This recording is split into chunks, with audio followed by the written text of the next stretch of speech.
Welcome to Life Recovery Today with Stephen Arterburn. In the next half hour, you'll obtain insights and tools to transform your life using the biblical principles found in the 12-step program. We believe everyone can benefit from a life recovery experience because we all have struggles in life. Struggles with addictions, food, depression, anxiety, and relationships, to name a few.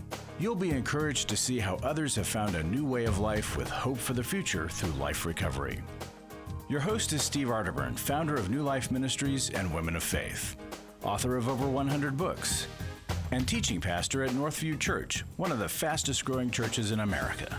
Steve is the co-editor of the Life Recovery Bible, the #1 selling recovery Bible. With over 3 million copies sold, this is the Bible given to inmates by Prison Fellowship and the Pew Bible for the Salvation Army. Now here's Steve. Hi, Steve Arterburn here, and welcome to Life Recovery Today. Everything we do at Life Recovery is based on this wonderful Life Recovery Bible and all of the biblical principles upon which the 12 steps were formed. My wife was on, Misty, last time, and we talked about the 8th step, and I want to mention something about that 8th step here before I introduce my special guest, who is Chris Williams, one of the therapists that works with New Life and is on our radio program, New Life Live. One of the great resources of Life Recovery is this Life Recovery Journey. Every step has 4 Bible studies that relate to that step, and so it'll take you through a whole year. But look at this little quote here. It says, when we start this list of people that we have harmed, the names of certain people will naturally jump to the top because it's so easy to recognize the hurt that we caused them. The abused and the broken are obvious entries. We realize we are thieves, and we take note of those we have robbed, whether we stole their money, their innocence, their love, or their time. You know, it's not easy to come face to face with the folks that we have hurt. But in the 8th step, it says we made a list of all the persons that we had harmed and became willing to make amends to them all. So all we have to do is write the list and then become willing. One of the stories that I've told over the years is the story about willingness versus awareness. You know, a lot of us are aware that we have a problem. Awareness is better than being blind. Awareness is better than living in denial. But awareness doesn't really get you anywhere. I just know I have a problem. The next level would be a desire to change it. What a great thing when we go from, this is who I am, and I'd really like to change this. In fact, you know, I'm tired of living like this. Me, in and of myself, I'm not able to change my life or circumstances in a way that's going to make it better. I have an extreme limitation. So I'm aware and I have a desire. But if I don't have this third element, it really isn't worth anything. And the third element is willingness. It's like going into an Outback Steakhouse. You know they have the deep fried onion blossom, and you know people are eating these and they're dying. In fact, you know, there's just the fat and all this stuff clogs the artery, and there are defibrillators around the room, and they're zapping people, bringing them back. They can't save everybody. And so, you know, rather than take them out front, they take them out back. It's called Outback Steakhouse. Well, the thing is, if you want to walk out the front, you better be willing to not do some things that some people think is absolutely okay. And maybe it is for them. There aren't a lot of people that would be willing to make a list. But you're going to become willing. You ask God every day, Lord, here's my list. Now make me willing to make it right, make amends, make restitution. And the step ends with the word all, every person. What a blessing it is. It doesn't always go perfectly, but usually it goes better than you can ever imagine. There was a time in my life when I had not made a list and I hadn't been willing, and I literally could not look people in the eye. I had accepted God's forgiveness, but I sure didn't experience it because I had some things to clear up with other people. I made the list. I made phone calls, I bumped into people, I went to see people, and I paid back what I owed. And then for the first time, I could look people in the eye. I was free from my past. Not just in the eyes of God, but in the eyes of other people. And that's what I want for you in this 8th step. Now we're going to take a break, and when we come back, I'm going to introduce you to Chris Williams. Chris has worked for 5 years with New Life. He is a marriage and family therapist, been that for 13 years. Amber is his wife, Tyler and Alex are his kids. And he specializes in this thing we call sexual addiction. Some people question whether it really is an addiction. Well, it is. We'll talk about that, and we'll hear from him what he knows for sure about the problem and how to get out of it. So stay tuned. We'll be right back for more Life Recovery Today. Are you going through your struggles alone? Do you want someone to talk to help you through your pain? Do you feel like a failure when you relapse again, telling yourself, next time will be different? Don't walk this path alone anymore. Join a life recovery group today and be a person that your friends and family can be proud of. God created us to be in community, and we believe everyone can benefit from a life recovery experience. There are life recovery groups all over the country, and if there isn't one in your area, we can help you start one. Life Recovery brings recovery to you, right where you are. You'll take a journey with others to find healing and freedom. Whether you're looking to join a group or start one, New Life Ministries is here for you. Call us at 1-800-NEW-LIFE or visit liferecoverytoday.net.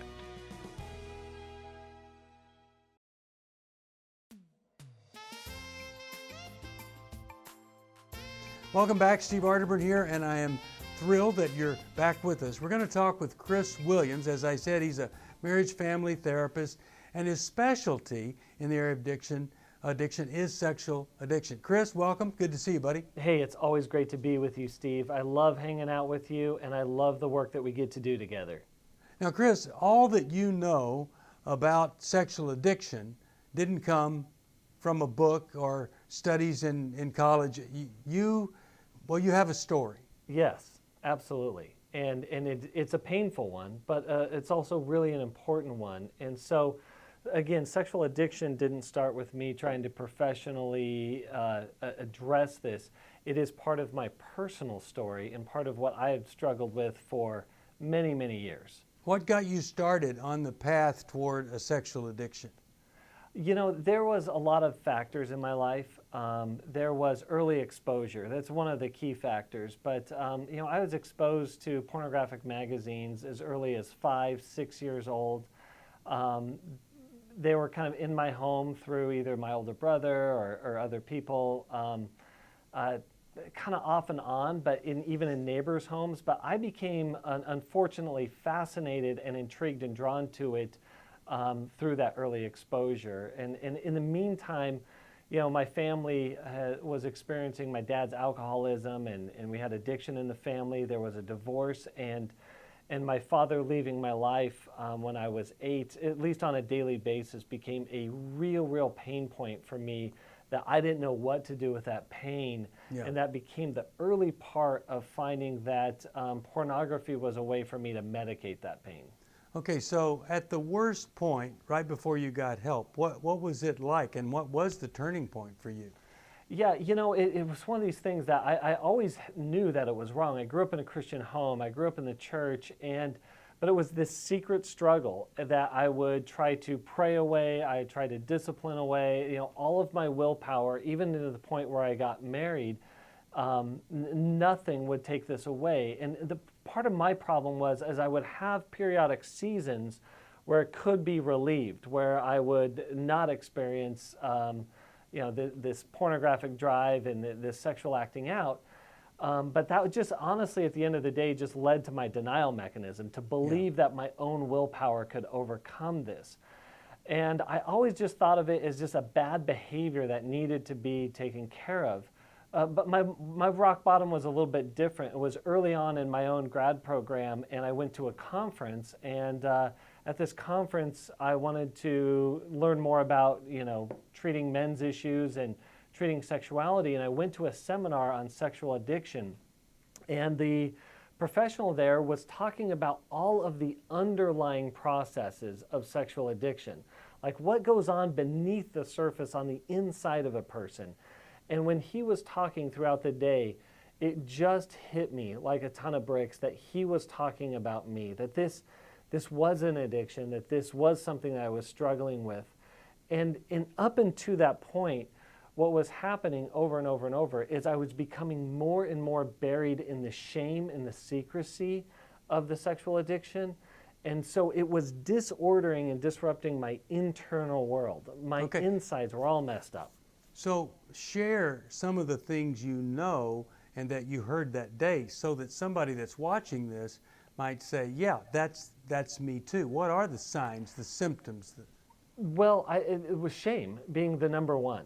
And that it is shame I'm trying to medicate or get out of through the addiction, but also it is shame that drives me to it at the same time. So there was this shame cycle I was caught up in, and I'm like, oh yeah, that is definitely describing me. And that shame was that I believed that I was not good enough. Yeah. And so that was one of the things that was uncovered for me that day.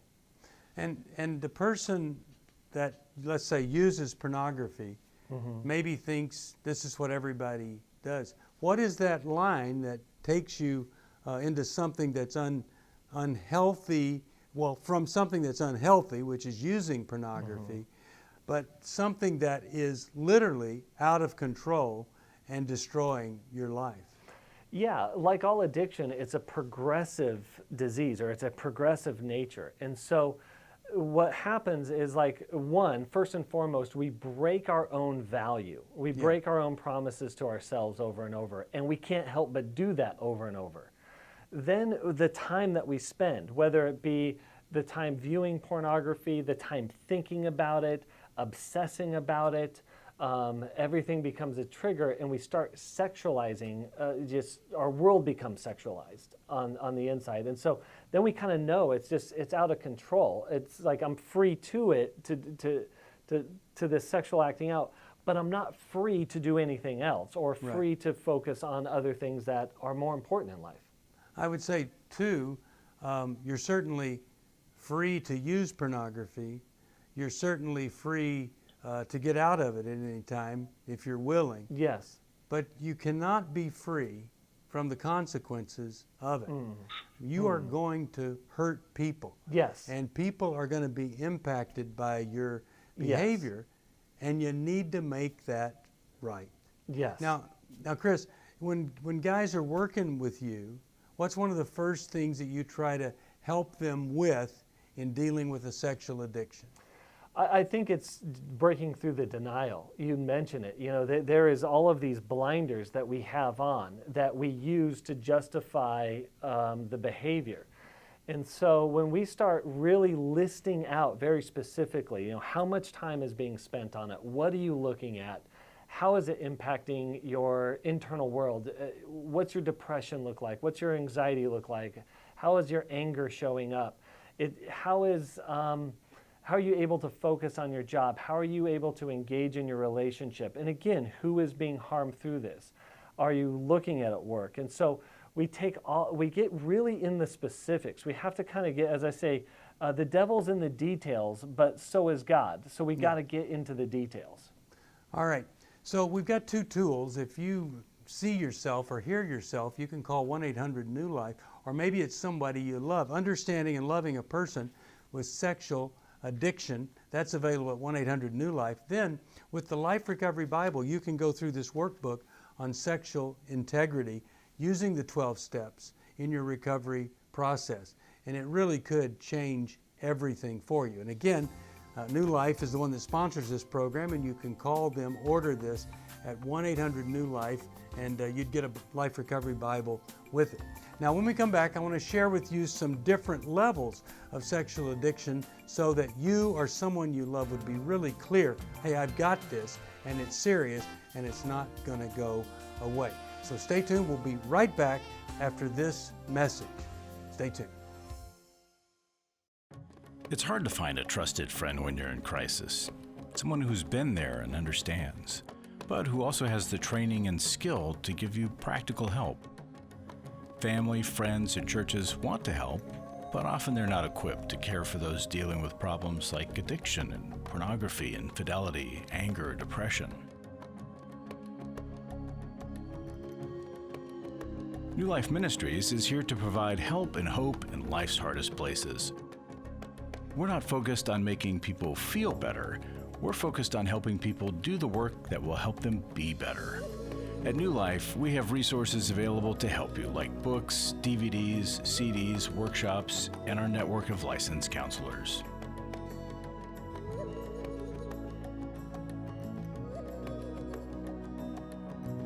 If you need help, call 1-800-NEW-LIFE and begin your new life today.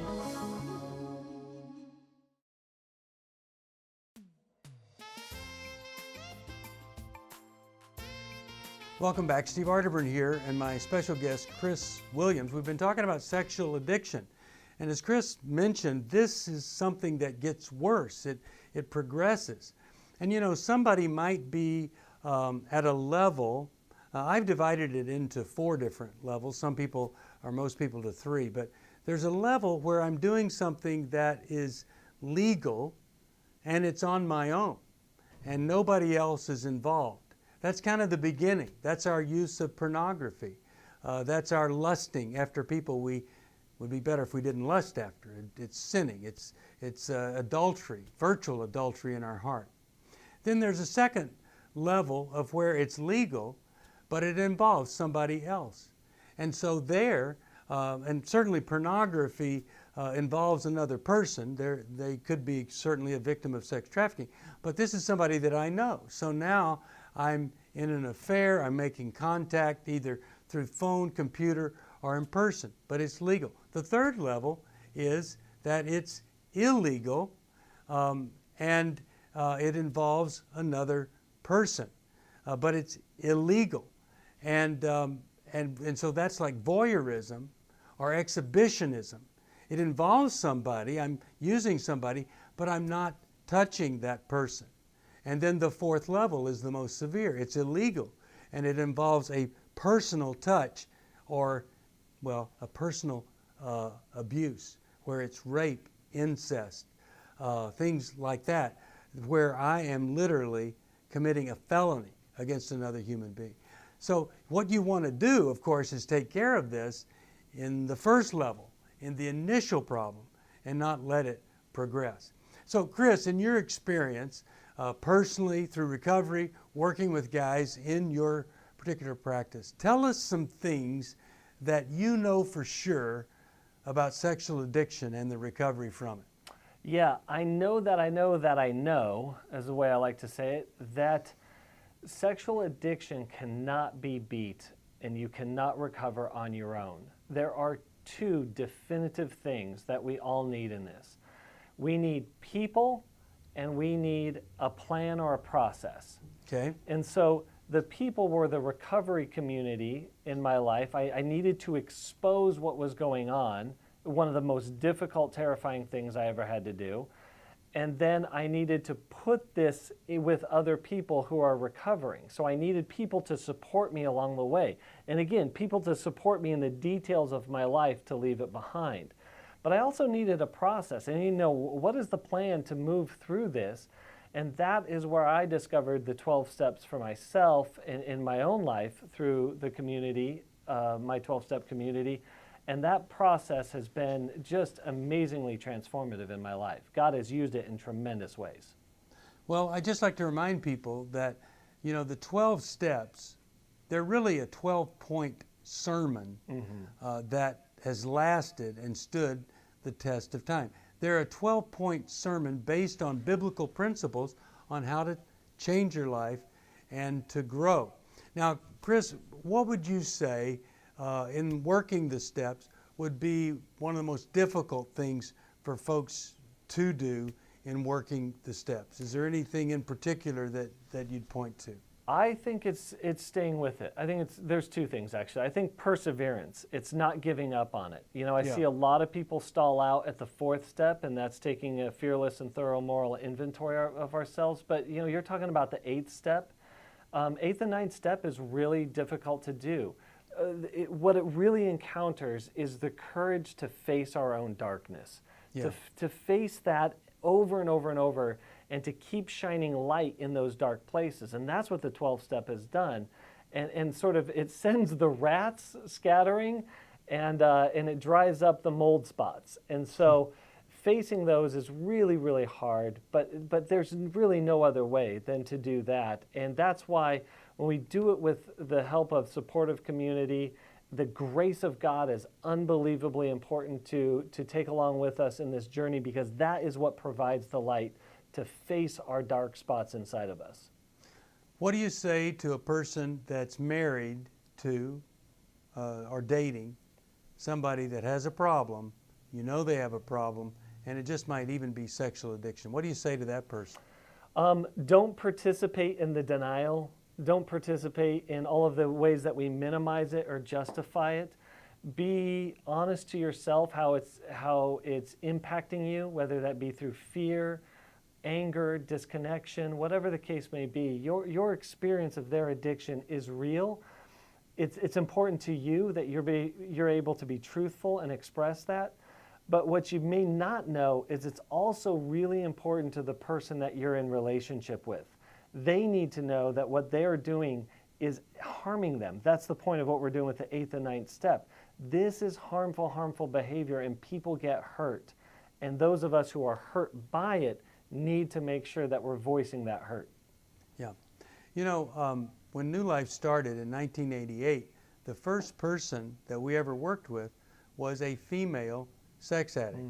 My wife facilitates a group, a recovery group, works the 12 steps for women who are struggling with sexual addiction.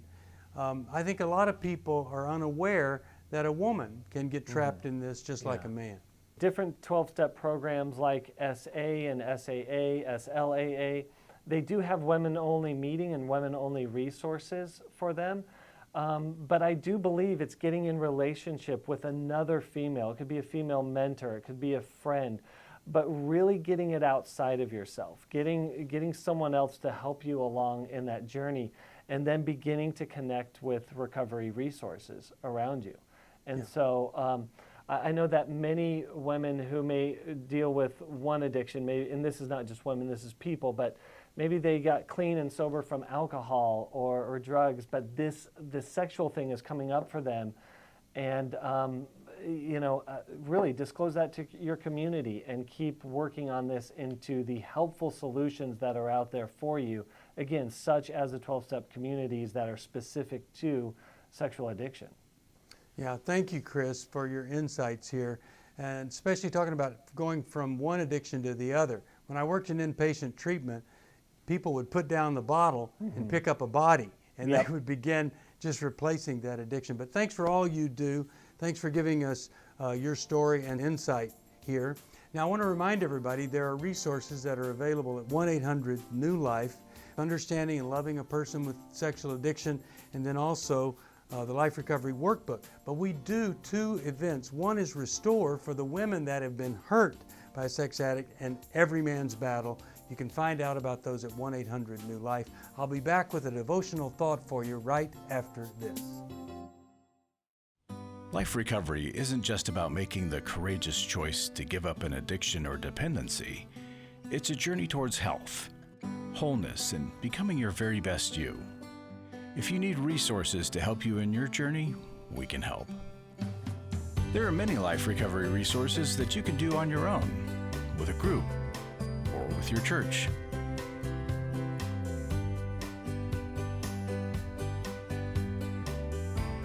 We have Bibles, workbooks, and devotionals that you can use to work your recovery right where you are. That's the beauty of life recovery.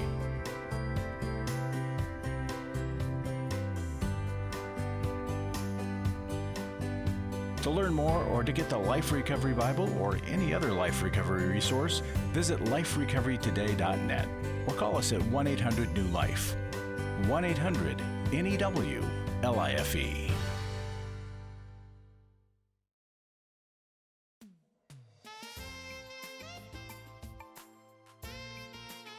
Welcome back. Thanks for joining me here. And I just want to take a moment to talk to you about a little deeper level in the area of recovery. And that is this. When we take care of the obsessions of the mind, the compulsions of the body, when we get treatment or we work the 12 steps and we find freedom, we might say to ourselves, well, is it over for me? Am I just clean, sober? Am I pure? Am I living the right kind of life?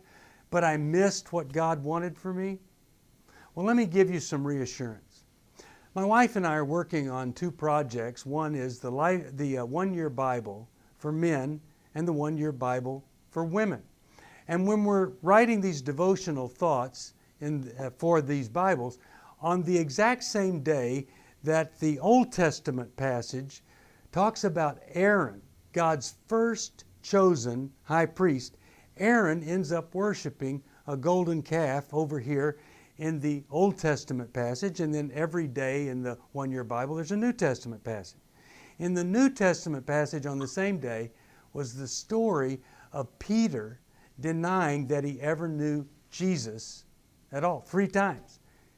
Here's Peter, the head of the church, the rock, the beginning of the church, saying, I never met the man.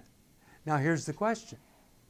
Did God remove the calling from their lives? Had they blown it forever? I mean, you don't get much worse than worshiping a golden calf.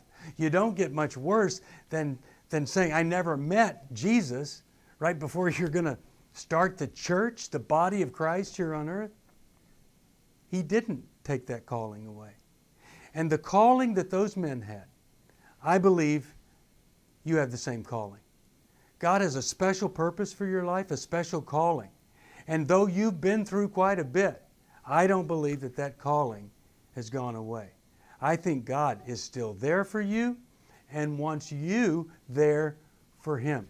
And one of the greatest joys of life is when we take something that's so painful, difficult, or a struggle, and we find hope and help, and then we transform that into a new mission, a new ministry as we reach out to others.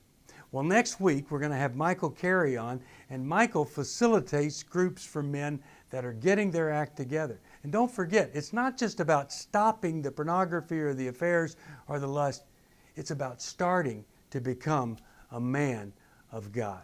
Now, if you want to know about the resources, go to newlife.com or call us at 1-800-NEW-LIFE.